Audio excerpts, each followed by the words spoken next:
did this.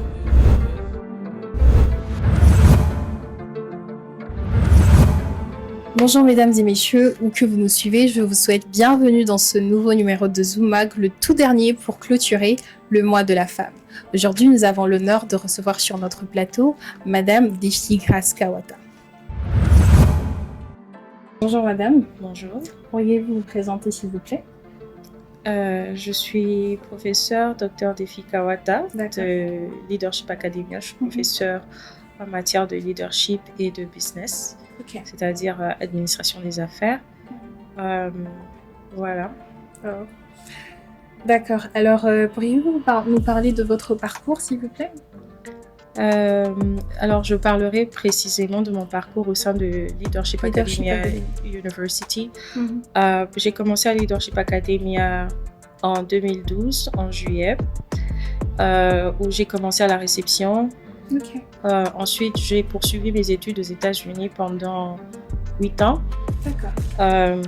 J'ai perdu mon pont avec Leadership Academia après. Puis à la suite de mes études, à la fin de mes études, je dirais, je suis rentrée au pays et j'ai travaillé pour d'autres entités avant de revenir à Leadership Academia en tant que directrice de Distance Learning, c'est-à-dire la directrice qui s'occupe des programmes, des cours en ligne. Et ensuite, j'ai pris soin des finances quelques années plus tard, après ce poste-là. D'accord. Puis aujourd'hui, je me retrouve en train de prendre soin des finances et de l'administration à Leadership Academy. Ok, c'est très intéressant. On remarque que vous avez commencé d'abord à la réception, Ouais. jusqu'à devenir aujourd'hui professeur. Correct. Et vous êtes plus penché vers le leadership. Alors, qu'est-ce qui a éveillé votre passion pour les dynamiques du leadership, mais aussi de l'intelligence émotionnelle? Je dirais que ce n'est pas question de passion pour ces deux. Ces deux. Dynamique. Je les appellerais outils. Outils. Ok. Pour moi, ma passion ne convergerait jamais. Ma passion, mon temps, D'accord. mes efforts ne convergeraient pas vers les outils. Ok. Pour moi, le leadership est un outil qui aide une personne à s'éveiller et à comprendre qui elle est. Et ensuite, l'intelligence émotionnelle permet à la personne de grandir et se pérenniser. Ok. Donc, ce sont des outils pour moi. Et c'est bien sûr que nous pouvons parler de concepts, de sciences, de thèses, parce que les deux ont des théories. Ok. Mais par contre, moi, je trouve qu'au-delà de ça, ce sont des outils qui aident une personne à savoir qui elle est et à savoir comment pérenniser ses œuvres dans le temps. Ok. Correct. Donc, ça aide d'abord avec l'identité de la personne. Exactement. Donc, le leadership aide une personne, selon moi. Mhm. Par rapport à plusieurs études que j'ai eu à faire et aussi dans les forums et les discussions, symposiums scientifiques, D'accord. vous allez remarquer que plusieurs personnes concluent que un leader est d'abord leader de soi-même. Ok. Donc, vous ne devez pas attendre d'être leader d'une organisation, d'un département, d'un groupe, d'agents. Être leader, c'est d'abord être leader de soi. Ok. Ce qui veut dire que le leadership doit maintenant être utilisé comme un outil pour comprendre qui on est d'abord Un outil, et ok. qu'est-ce qu'on est capable de faire Ah, ok. et quel est notre champ d'influence. Parce que le leadership, selon Maxwell, c'est l'influence, L'influence. D'accord. tout court. Tout court, c'est l'influence. Exactement. Selon Maxwell, c'est juste l'influence. Wow. Alors, du coup, vous influencez, la première personne que vous influencez, c'est vous. Ok. Vous Avant vous influencez d'influencer les autres. avant d'influencer les C'est autres. d'abord vous. C'est d'abord vous. Ok, vous êtes votre propre leader. Je suis en Exactement. train d'apprendre en même temps parce que vous êtes professeur. J'ai commencé par dire que c'était des dynamiques. Vous m'avez En tout cas, conduit en me disant que c'était des outils. oui, Et ça, c'est très normal en tant que professeur. On ne peut pas vraiment échapper à son métier, peu importe où on se trouve. c'est vrai. Et je suis heureuse d'apprendre de vous, professeur. Merci beaucoup. Alors, vous avez parlé d'intelligence émotionnelle. Mhm. C'est quand même très rare d'entendre quelqu'un qui a fait vraiment des études Sur ça. approfondies Ouais. en intelligence émotionnelle, surtout en Afrique, parce que quand on parle de l'intelligence émotionnelle, on parle de la santé mentale, ce sont des sujets qui sont assez tabous dans la société africaine. Intelligence émotionnelle, on se demande qu'est-ce que c'est. Est-ce que vous pouvez nous dire de manière très succincte, c'est quoi l'intelligence émotionnelle? Merci beaucoup. En fait, l'intelligence émotionnelle, c'est le pouvoir de pouvoir détecter. Le pouvoir de détecter, je m'excuse, les émotions que l'on ressent, de les comprendre et de les utiliser pour une fin productive. D'accord. Ça, c'est la première partie de la définition de l'intelligence émotionnelle. La deuxième partie de l'intelligence émotionnelle, c'est de comprendre les émotions des autres, les aider à les maîtriser, pas les maîtriser nous-mêmes, mais les aider à les maîtriser pour un résultat productif. Oh, c'est l'intelligence émotionnelle. C'est ça l'intelligence émotionnelle. Donc, ce n'est pas qu'à nous que nous faisions cet exercice. Aussi. C'est aussi pour les autres. Pour les autres. Exactement. Donc, c'est un peu comme ça va un peu dans le sens du leadership, parce que vous avez dit, on est d'abord leader de soi, avant d'être leader d'une organisation, d'une entreprise, peu importe. Correct. Et l'intelligence émotionnelle se joint aussi à cette logique-là. Correct. Pourquoi on commence aussi par soi.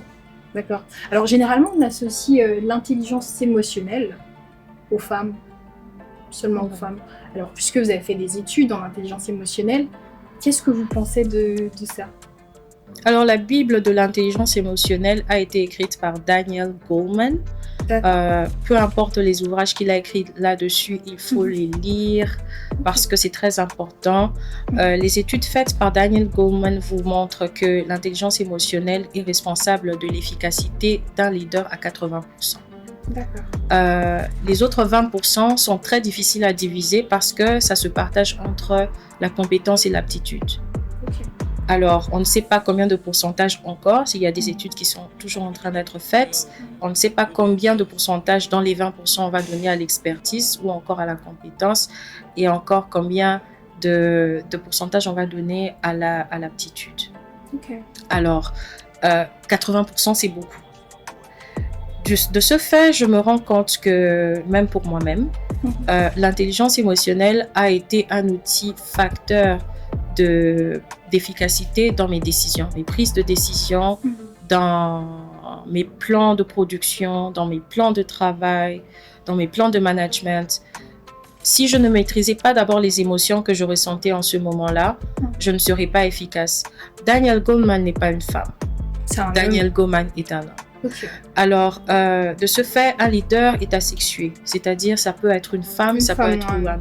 Okay. Exactement. Alors, si l'intelligence émotionnelle contribue à 80% dans l'efficacité d'un leader, dans la productivité d'un leader, qu'il soit homme ou femme, c'est important. C'est important. Alors, pourquoi on attribue aux femmes? C'est parce que les femmes sont beaucoup plus expressives dans leurs émotions que les hommes. Que les hommes, oui. C'est une nuance naturelle. Cela veut aussi dire qu'il y a aussi des différentes méthodes d'utilisation d'intelligence émotionnelle aussi par genre. Ah, parce qu'il y a des méthodes d'utilisation. Il y a des méthodes d'utilisation parce que nous ne comprenons pas les émotions de la même manière, nous ne les ressentons pas de la même manière, hommes et femmes. Les femmes sont plus familières avec les émotions parce qu'elles ont accepté de les sentir beaucoup plus tôt et les hommes ont accepté de les résister très tôt.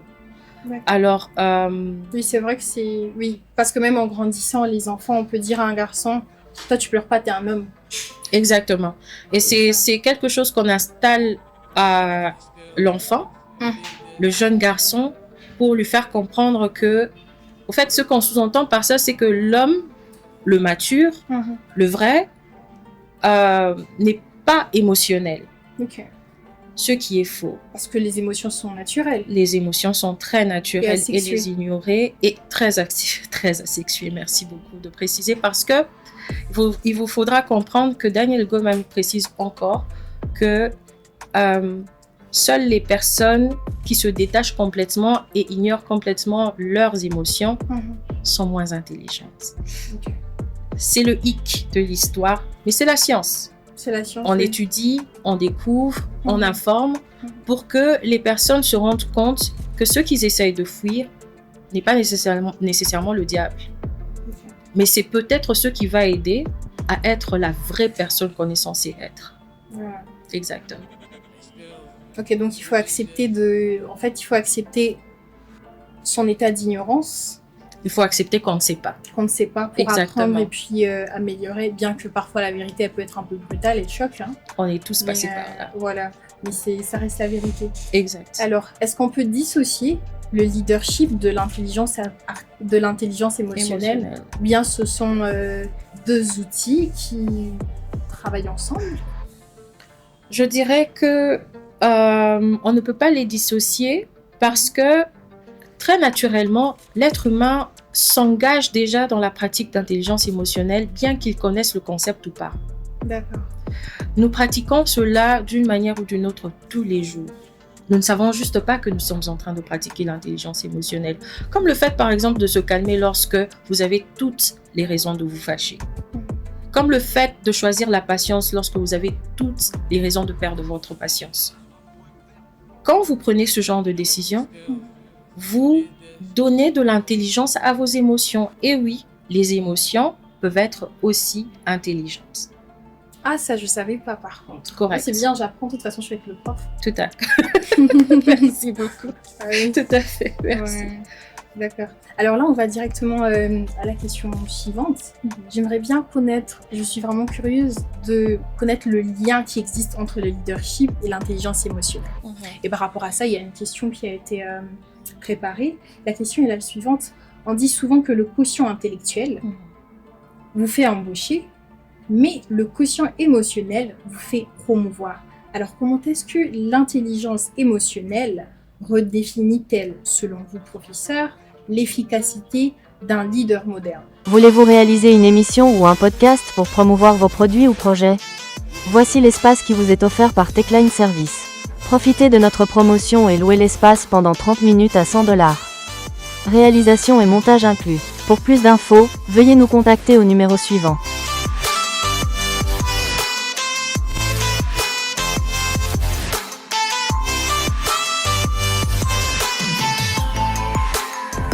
Alors, j'aimerais juste préciser que même à l'étape d'embauche, l'intelligence émotionnelle est requise.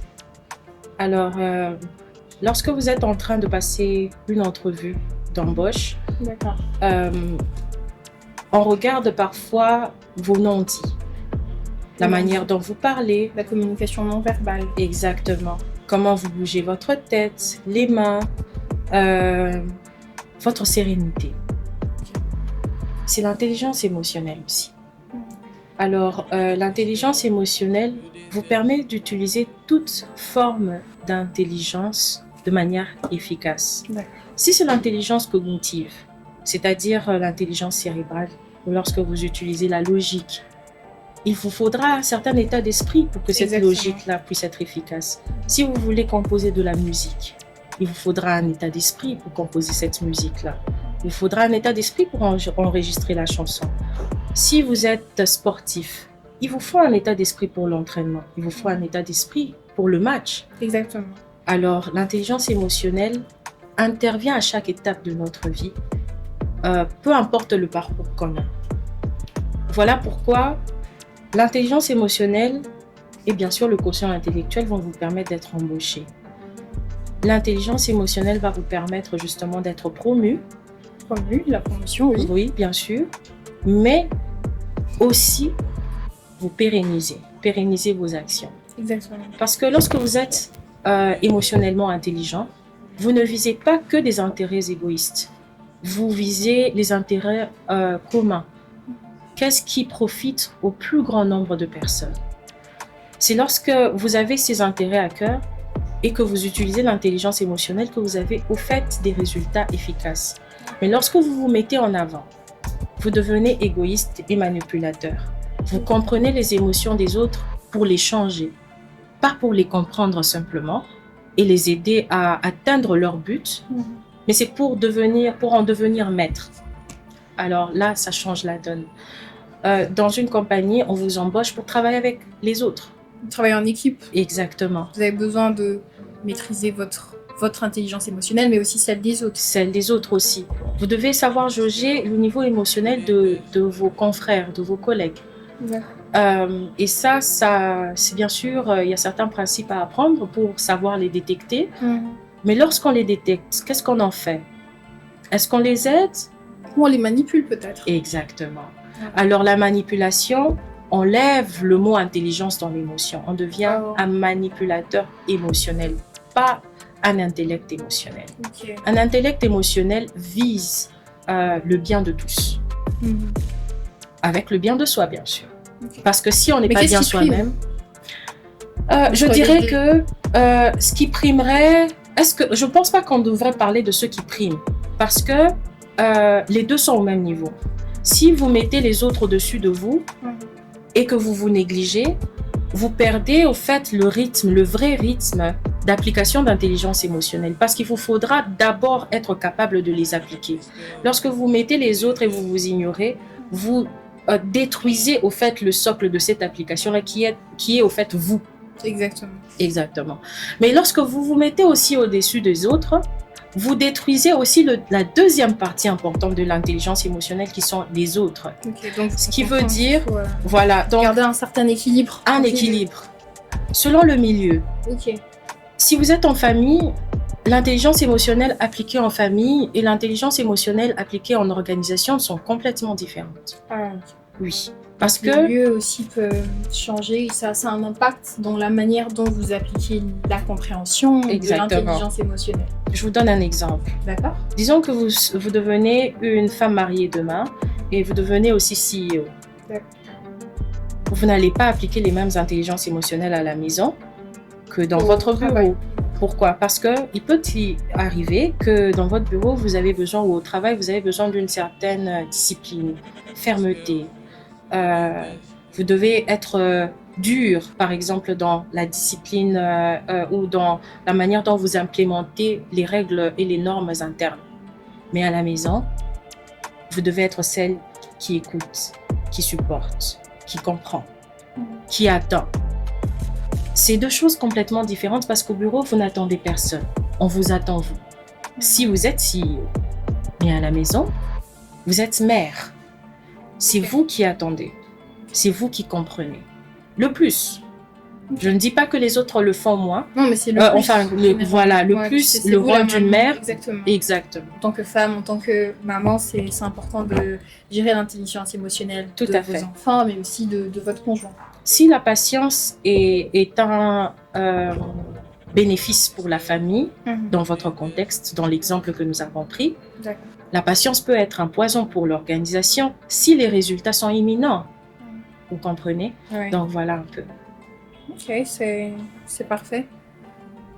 Alors, c'est vrai que vous m'avez déjà dit qu'on ne peut pas comparer les deux, mais est-ce que quelqu'un qui est très intelligent, qui a une intelligence émotionnelle très élevée, mais le quotient intellectuel est un peu moins, peut quand même être un bon leader?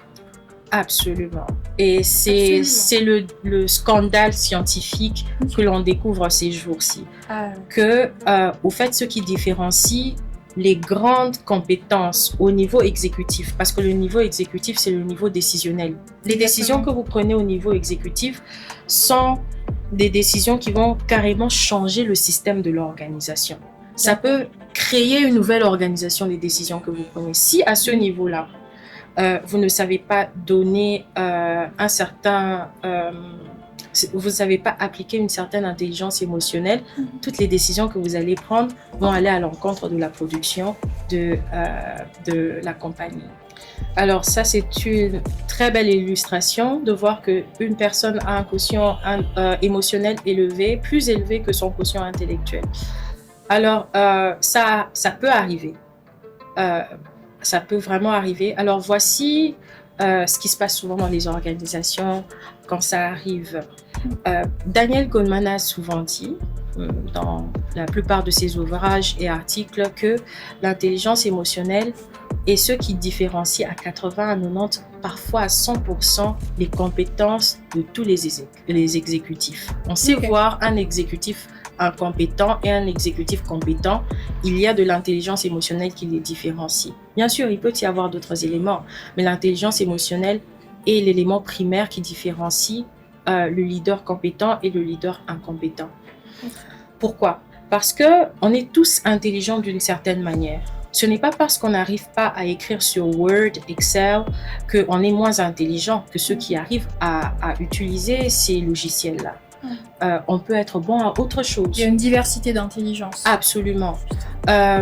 Kavunja réduit ces diversités d'intelligence à 8. D'accord. Donc, il y a plusieurs, l'intelligence mathématique, sportive, musicale, il y en a plusieurs. Alors, parmi les 8, l'intelligence émotionnelle est censée booster chaque type d'intelligence que nous avons.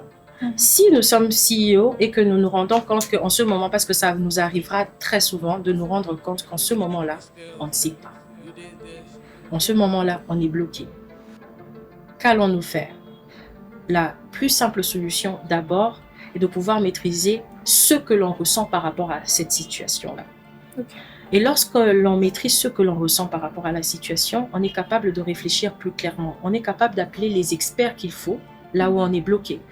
Mais si l'on ne maîtrise pas cela, on sera peut-être aveuglé par l'égoïsme, par exemple, se disant que je suis quand même capable de répondre à cette question. Pourquoi ça me bloque? Je n'ai pas besoin d'appeler un expert. Je vais carrément répondre à cette question, je vais passer mon temps dessus. Et ce n'est pas nécessairement la solution. Mais si une personne est émotionnellement intelligente, elle peut recourir à d'autres experts. Là, et s'avouer vaincu par rapport à une certaine situation. Donc il faut un peu d'humilité, je suppose. Beaucoup d'humilité. Il faut, je pense, du réalisme. Il faut être très réaliste lorsqu'on est leader. Il faut savoir quand on sait, il faut savoir quand on ne sait pas. Il faut savoir quand on peut. Je crois que ça, c'est aussi la force du leader, de se dire absolument, je suis bloqué. Et de toute façon, un leader, c'est quelqu'un qui a une vision, qui porte une vision et qui amène les autres. Alors, si on est buté à un petit échec, ça fait pas beaucoup de mal si on demande de l'aide aux personnes qui nous suivent, en fait. Je crois que ce n'est pas vraiment une faiblesse de demander de l'aide. Ça ne l'est pas. Pour quelques instants, on est un peu stupide, mais les secondes qui suivent après, on trouve la solution et c'est le plus important en tant que leader. Je vais vous donner par exemple une petite illustration. Les commandants en chef. Je vais vraiment m'excuser d'omettre l'auteur, mais trouvez le livre qui s'appelle « Les qualités des 10 commandants en chef ». Enfin, pardon, 10 qualités des commandants en chef. D'accord. Parmi ces 10 qualités de commandant en chef, on se rend compte que l'intelligence émotionnelle est dans chaque qualité. Le management, si on ne sait pas maîtriser sa pensée, on ne sait pas maîtriser ses objectifs, on va très mal gérer par exemple la logistique. Ça, c'est un domaine des management. Dans le domaine militaire, si on ne sait pas maîtriser ses émotions, on n'a aucune cartographie correcte de justement l'endroit où on doit se battre. Le champ de bataille, justement. Okay. Ou encore aucune cartographie du système de pouvoir de l'ennemi. On ne sait pas cartographier ça. Pourquoi? Parce qu'on se croit soit plus fort ou inférieur aux autres, oui. Exactement. Donc, l'intelligence émotionnelle, le manque d'intelligence émotionnelle se fait voir lorsqu'on ne l'a pas. Okay. Exactement. C'est soit on se surestime, soit on se sous-estime. D'accord. Mais lorsqu'une personne a de l'équilibre dans son domaine, cette personne est émotionnellement intelligente. D'où vous allez voir que quand Goleman est en train de dire que la différence entre les leaders compétents, 80, 90, 100%, c'est l'intelligence émotionnelle. Ça veut dire que tant que vous êtes émotionnellement intelligent, vous avez toujours la capacité d'être intelligent dans d'autres domaines. Ok, donc c'est vous vraiment prédisposé justement à apprendre beaucoup plus facilement dans beaucoup de domaines. D'accord, c'est vraiment le socle de toutes les autres. Exactement. Oui. Ok, c'est très intéressant tout ça. L'intelligence émotionnelle, on n'en parle pas souvent, surtout dans nos sociétés africaines. C'est considéré comme un sujet un peu tabou. Bon. Alors, sachant que vous avez étudié cela, vous êtes experte, vous êtes experte. Alors, ma question est de savoir comment est-ce que l'intelligence émotionnelle impacte votre quotidien dans l'exercice de vos fonctions au sein du leadership? C'est une très bonne question. Je suis contente, je suis fière de moi. Merci beaucoup. Okay. Alors, au sein de Leadership Academia, on rencontre beaucoup de beaux esprits. Nos étudiants sont d'une race hors pair. C'est des personnes qui rêvent grand. C'est des personnes qui veulent beaucoup se donner aussi pour avoir ce qu'ils veulent. Ok, se donner les moyens qu'il faut. Exactement. Et le cadre, vous avez les agents qui se donnent à 100% pour que les choses soient et que les choses fonctionnent. Vous avez le comité de gestion qui ne cesse de réfléchir sur comment avancer dans la bonne direction. Étant à l'administration et aux finances, je rencontre plusieurs cas. Okay. Et très souvent, les cas de plainte me concernent parfois ou concernent mes départements parfois. Alors, je mets au-delà de ce que je peux vouloir pour l'organisation, la vision de l'organisation. Je peux vouloir beaucoup. Je peux vouloir qu'on puisse faire nos collations parce que j'organise souvent nos collations accompagnées d'une très grande équipe. D'accord. Et je peux vouloir les meilleures collations du monde pour nos étudiants, les meilleures salles de classe. Je peux vouloir le meilleur cadre, les meilleures infrastructures, les meilleurs équipements. Vous êtes dans l'excellence. Je veux ça pour eux. Mais je dois comprendre que l'organisation fonctionne à un rythme, fonctionne avec certaines réalités, que ce n'est pas toujours parce que je veux qu'on aille très loin, très vite, que c'est la bonne chose. J'ai dû apprendre à comprendre le rythme de cette organisation en particulier. D'accord. Comprendre la vision du visionnaire. Où est-ce qu'il veut qu'on soit et quand? Parce que ce n'est pas ma vision, Leadership Academia. C'est la vision du recteur. Et lorsque je parle avec lui, je comprends de plus en plus où est-ce qu'il veut emmener cette organisation. Et ce n'est pas nécessairement ce que je veux, même si ce que je veux est bien. Ok, ça peut être bien, mais juste différent. Juste complètement différent. D'accord. Quand vous êtes comme moi, la plus jeune du comité de gestion et la seule femme. Oh waouh, c'est très bien ça. Tout à fait. Vous avez l'envie de proposer beaucoup de choses. Vous avez l'envie d'innover et d'emmener sur la table des nouveaux faits. On peut faire les choses autrement. On peut faire cet événement autrement. On peut organiser les cours autrement. D'apporter votre touche authentique. Oui, pourquoi? Parce que je trouve mal qu'en tant que leader, j'ai eu à bénéficier des très bonnes conditions d'études à l'étranger, aux États-Unis. J'ai préféré revenir au pays. Ce qui est très rare, hein, parce que quand on part, c'est pour de bon, généralement. Bon, je pense que chacun a ses buts. Je ne pense pas qu'il y ait un but plus honorable que l'autre. L'un cherche la survie, l'autre cherche à pérenniser quelque chose. Exactement. Les deux sont quand même nobles, vous comprenez? Donc, moi qui ai choisi de revenir, je me suis rendu compte que je voulais être exactement pour mes étudiants la professeure que j'ai toujours voulu avoir. Okay.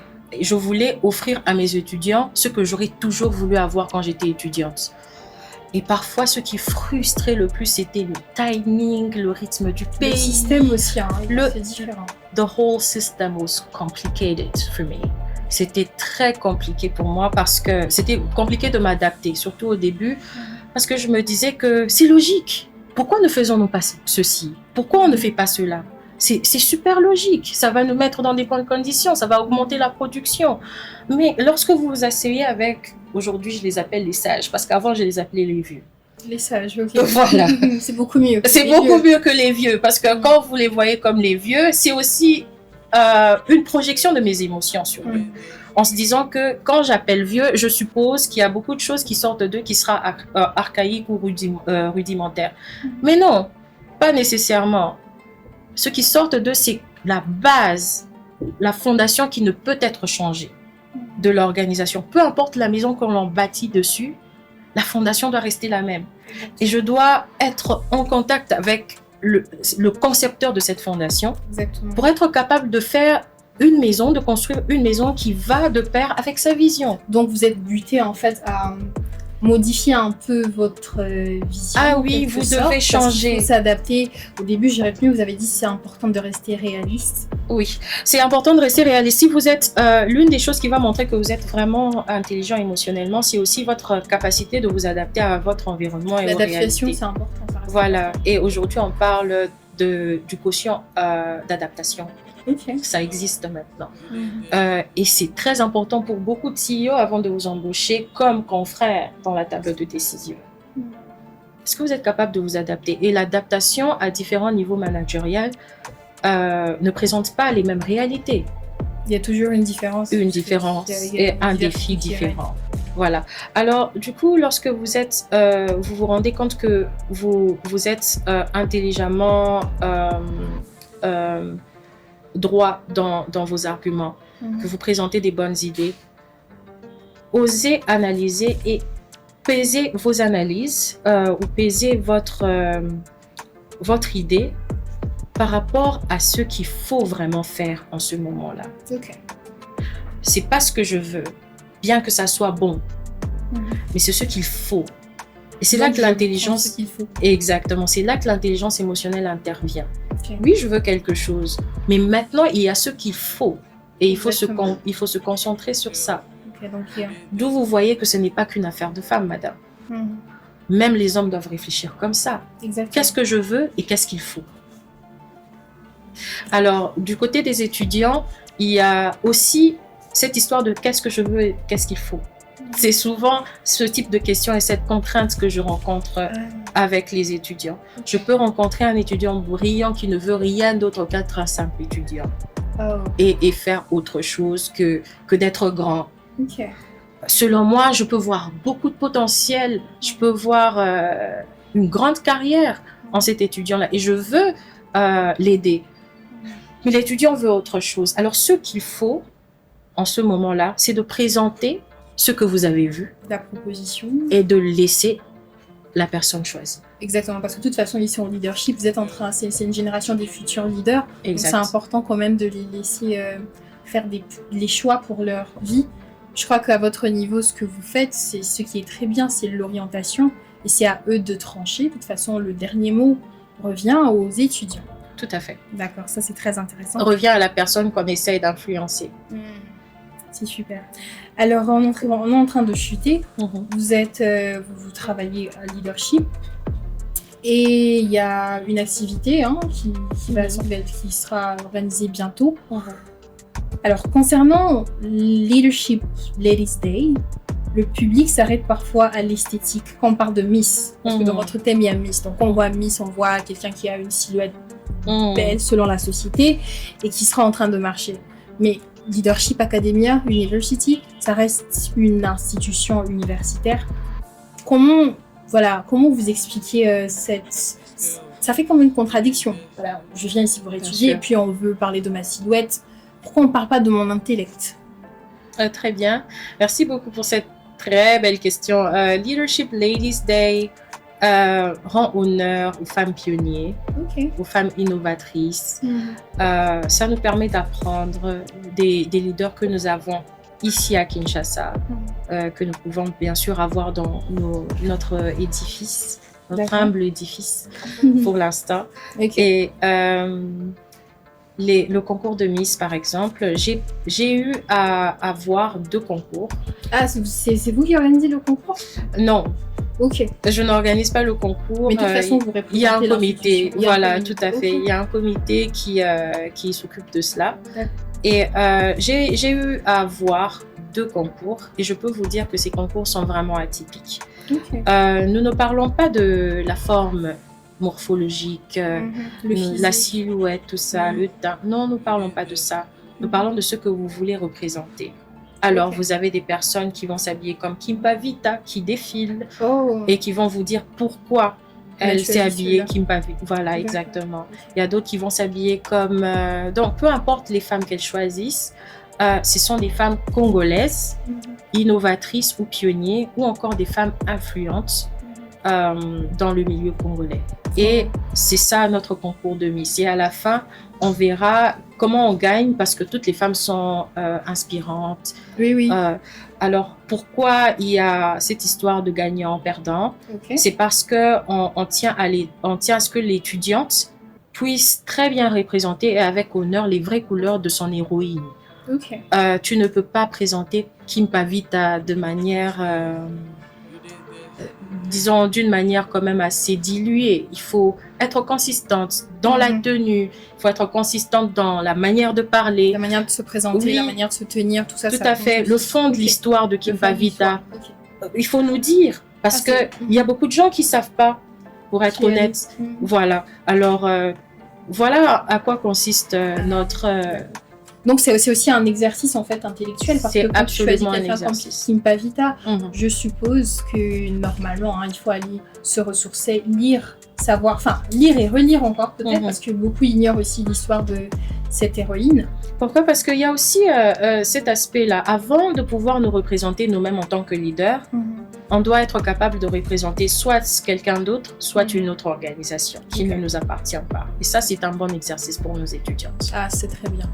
En tout cas, j'apprécie beaucoup la manière dont vous diversifiez vos activités. C'est vrai qu'on ne doit pas, la formation ne se limite pas seulement dans un auditoire avec un professeur, mais aussi, je crois qu'avec ce genre d'activité, ça permet de